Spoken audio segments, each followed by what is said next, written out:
I want to begin by taking this moment to give all the glory and honor to my Lord Jesus Christ, who is my rock and my salvation. He's the main reason why I'm here today. Furthermore, I would like to thank my family for their unconditional love. My precious pastor, Luis Kayembe, for his continuous advice and prayers. My brothers and sisters of Living God Tabernacle, as well as Mr. Marcus Patrick and Miss B. I would also like to extend my gratitude to Dr. Sylvia Fay, who served me as a mentor throughout my undergraduate career. And last but not least, a special thank you to Dr. Capaluto, the Board of Trustees, faculty, staff, families, friends, and my fellow graduates. If there's one thing I've learned throughout the years, it is the significance of being surrounded by the right people who will not only guide you toward a better version of yourself, but will also influence you in the right way. Each one of us present could not have made it this far on our own. We're here today due to the sacrifices, support, and encouragement of others. Class of 2021, welcome to the day that oftentimes seemed utterly impossible. Today is the fulfillment of hopes and dreams. Today is the day that defines perseverance and determination. We have experienced shared struggles, struggles of racial injustice and the coronavirus pandemic. But each one of us have also experienced silent struggles, the ones that we kept to ourselves, shared with only those closest to us, or maybe no one at all. However, despite the trials and obstacles that stood in our way, we're all sharing the same glory.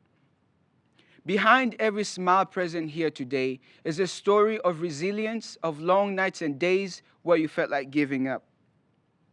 There's a story of where you came from, and if you allow me, I would like to tell you a little bit of mine. I was born in a world where dreams could not always become a reality. I was born in the Democratic Republic of Congo as first of 7 children.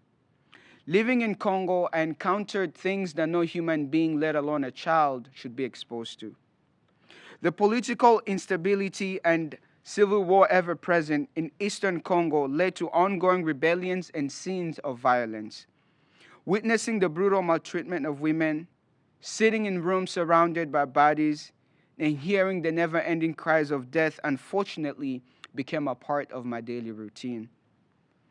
At the age of 5, my family and I were taken under the wings of a Catholic priest who helped us escape from DRC to a refugee camp called Kakuma in Kenya. As other 5-year-olds were learning their ABCs, I was fighting for survival. My days entailed walking long distances to and from school, sleeping in dark and rainy nights, and thinking about where the next meal would come from. But, like a ship sailing to shore after months in the middle of the Atlantic, my family and I were given the opportunity to migrate to the United States. After my arrival here, I began learning English so that I could get to the same level as other students. Since my parents did not have any idea of what preparing for college entailed, I had to fly solo and figure out everything by myself. Despite all this, I was fortunate enough to get accepted at the University of Kentucky. I had never taken a chemistry course or a physics course before.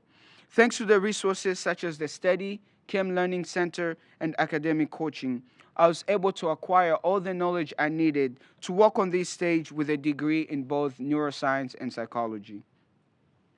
Now, as the first in my family to attain a degree, 2 degrees simultaneously in 3.5 years at this university, I could not do it on my own. I'm blessed to have a mother who is so strong and humble and has taught me not to only have a dream, but to believe in it. But I will not change my upbringing for anything, for it is the reason I am here today. As my family and I fled from soldiers and hate, I learned a tremendous amount about myself in this world. I learned to appreciate what I have and to share my heart as a warrior of love. My story taught me to become the man I am today. The obstacles I faced brought me to the realization that this day was not only given, it was earned, and all of us here today deserve it. We all have had to jump over hurdles in this race called life. those hurdles which have prepared us not only for the triumphs and victories in store, but the raging storms that await us down the road. You have not just now begun your story. Your story began many chapters ago, and now the pen is in your hand. Even so, always remember the previous chapters are part of it as much as the words waiting to be written on the page. Tell your story. Remember where you came from, because it only makes the path of where you're going that much clearer. To the young child that I was walking to school in a refugee camp, look at me now. To those of you who endured the pandemic, look at you now. To those of you who lost your loved ones in these tumultuous times, look at you now. To those of you who had no shoulder to lean on or someone to hold your hand, look at you now. To those of you who were told that you could not do it, you did it. Today is not just about graduating. It's about overcoming all that life threw our way. It's about making one more step towards success in a world that is full of uncertainty and instability. Today is about your past, present, and future. Today is about you. Today is about us. By the grace of God, we did it. Class of 2021, congratulations.